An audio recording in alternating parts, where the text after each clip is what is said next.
مخرج، مخرج کا معنی ہوتا ہے ایگزٹ، یعنی نکلنے کی جگہ، وہ جگہ جہاں سے حروف کی آواز آتی ہے اسے ہم مخرج کہتے ہیں۔ اور مخرج کا پلورل ورڈ ہے مخارج، اور یہ مخارج کتنے ہیں؟ تو مخارج ٹوٹل 5 ہے، یعنی 5 جگہ ہے ہمارے منہ کے اندر جہاں سے حروف کی ادائیگی ہوتی ہے، جس میں سے پہلا ہے ہونٹ، یعنی ہونٹ سے 4 حروف نکلتے ہیں، ابھی ہم سب کو ایک ایک کر کے دیکھیں گے۔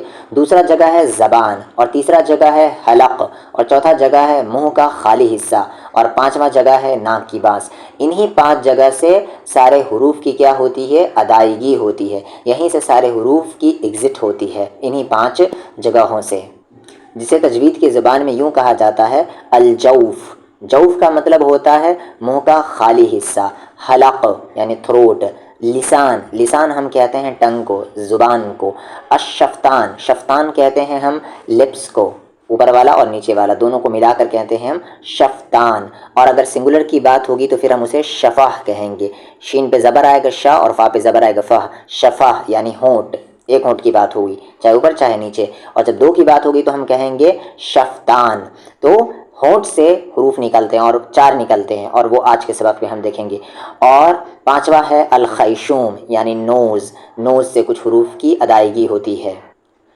تو تجوید کے اکارڈنگ 5 جگہ ہیں، 5 جگہ ہے جہاں سے عربک کے حروف، عربک کے لیٹر نکلتے ہیں، اور وہ 5 جگہ یہ ہیں: منہ کا خالی حصہ، حلق، زبان، ہونٹ اور ناک۔ کسی بھی حرف کا مخرج معلوم کرنا ہو، اگر اس کا ایگزٹ معلوم کرنا ہے کہ اس حرف کا مخرج کیا ہے، ایگزٹ کیا ہے، کہاں سے اس کو ہم بول رہے ہیں، تو سب سے پہلے کیا کریں گے؟ اس حرف پر سکون لگائیں گے، سکون یعنی جزم لگائیں گے۔ اور دوسرا کام کیا ہوگا؟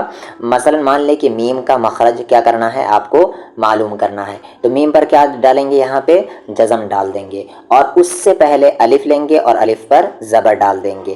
اب یہاں پر اس کو ہم پڑھیں گے، پڑھیے اب یہاں پر جو اس کا لاسٹ ساؤنڈ ہوگا اس ورڈ کو بولتے وقت، وہی اس حرف کا مخرج ہوگا۔ لاسٹ ساؤنڈ کیا ہے؟ جب دونوں ہونٹ آپس میں ملیں تو میم ادا ہوا، تو میم کا مخرج کیا ہوا؟ ہونٹوں کا ملنا، تو میم کا مخرج ہونٹ سے ہے۔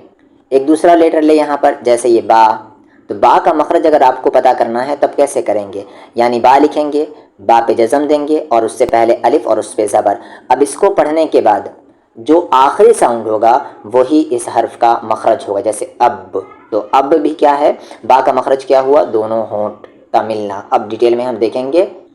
تو سمپل سی بات کیا ہے کہ کسی بھی حرف کا اگر آپ کو مخرج پتہ کرنا ہے، ایگزٹ پتہ کرنا ہے، تو کیسے پتہ کریں گے؟ اس حرف پر جزم دیں گے جسے ہم کہیں گے سکون دیں گے، اور اس سے پہلے الف زبر کے ساتھ، اور اس کو پڑھیں گے، اور پڑھنے کے بعد جو اس کا لاسٹ ساؤنڈ ہوگا وہی اس کا مخرج ہوگا۔ ہونٹ سے 4 حروف کی ادائیگی ہوتی ہے، یعنی ہونٹ سے، شفتان سے، جسے ہم کیا کہتے ہیں؟ شفتان یعنی لپس، ٹھیک ہے؟ تو لپس سے 4 حروف کی ادائیگی ہوتی ہے، 4 حروف کا مخرج ہے، اور ہے میم، با، واو اینڈ فا۔ ان چاروں حروف کو ہم تجوید کے اکارڈنگ حروف شفویہ کہتے ہیں۔ کیا کہتے ہیں؟ حروف شفویہ، یعنی ابھی بتایا تھا آپ کو شفا یعنی کیا ہوتا ہے؟ ہونٹ، اور جو حروف ہونٹ سے ادا ہوں اسے ہم شفویہ کہتے ہیں۔ تو حروف شفویہ 4 ہیں: میم، با، واو، فا۔ میم کا مخرج دونوں ہونٹوں کے باہری حصے کو ملانے سے ادا ہوتا ہے۔ کہنے کا مطلب کیا ہے؟ جب دونوں ہونٹوں کے باہری حصے، یعنی جو تھوڑا جو ہونٹ کا وہ پارٹ جو خشک ہوتا ہے، جو سوکھا ہوا ہوتا ہے، وہ دونوں ہونٹوں کا وہ پارٹ جب ملے گا تو وہاں سے میم کا مخرج ادا ہوگا۔ اگزامپل کے طور پر اسے آپ پڑھیں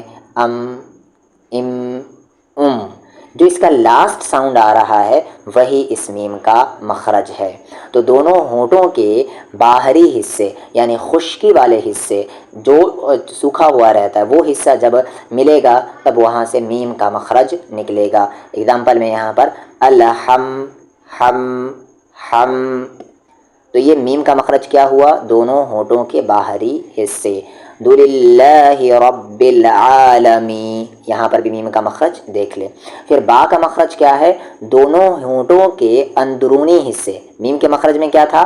باہری حصے، اب یہاں پر کیا ہوگا؟ اندرونی حصے، دونوں ہونٹوں کے اندرونی حصے کو ملانے سے با کا مخرج نکلتا ہے، جیسے اب یہاں پر ایک ورڈ آتا ہے کسی بک میں خشک، اور یہاں پر آتا ہے تری۔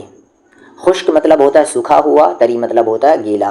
جب دونوں ہونٹوں کے خشک والے حصے آپس میں ملیں گے تو وہاں پر میم کا مخرج نکلے گا، اور جب دونوں ہونٹوں کے تری والے حصے آپس میں ملیں گے تو وہاں پر با کا مخرج نکلے گا، با، تری والے حصے یعنی اندرونی حصے، ٹھیک ہے؟ تو با کا مخرج کیا ہے؟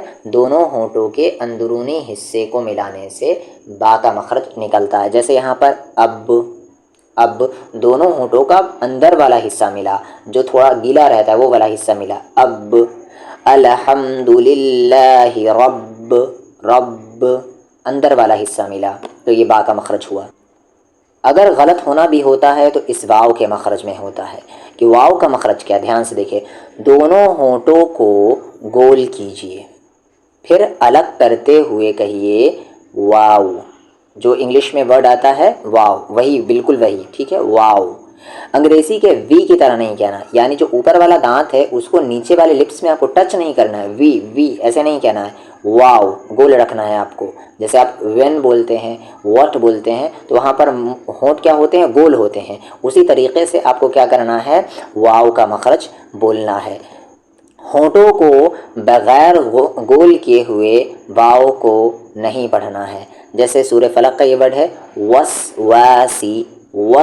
واسی، یہاں پر دونوں میں آپ کو کیا کرنا ہے؟ ہونٹ کو گول کرنا ہے، واسی، ایسے نہیں، باسی نہیں، با، یہ اوپر والے دانت کو نیچے والے لپس میں ٹچ نہیں کرنا، بالکل بھی نہیں تو فا کا مخرج ہوتا ہے وہ، واسی، وسو، اللہ لا الہ الا ہو، تو دونوں ہونٹ جب گول ہوں گے، راؤنڈ شیپ میں آئیں گے، تب واو کا مخرج نکلے گا، دھیان سے راؤنڈ شیپ میں آنا چاہیے، جیسا کہ آپ فگر میں دیکھیں ہیں۔ فا کا مخرج نچلے ہونٹوں کو، جو نیچے والا ہونٹ ہے، یہاں پر ہونٹ رہنا چاہیے، نچلے ہونٹ کو اوپر کے دانتوں کے کناروں سے لگا کر کہیے، یعنی نیچے والے ہونٹ کو اوپر کے دانتوں سے لگائیے گا تو نکلے گا فا، ٹھیک ہے؟ جو کہ واو سے بالکل الگ ہے، فا۔ یہاں پر فی،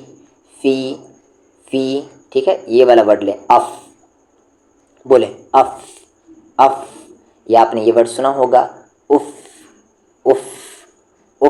یہاں پر جزم، اف، تو فا کا مخرج کیا نکلا؟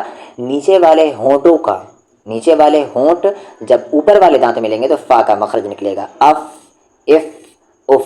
قرآن کے اگزامپل، فی قلوبہم مرض، فزادہم اللہ مرضا، ٹھیک ہے؟ اب یہاں پر کیا کریں گے؟ واو آ گیا تو ہونٹ گول ہوگا، وَلَهُمْ عَذَابٌ أَلِيمٌ۔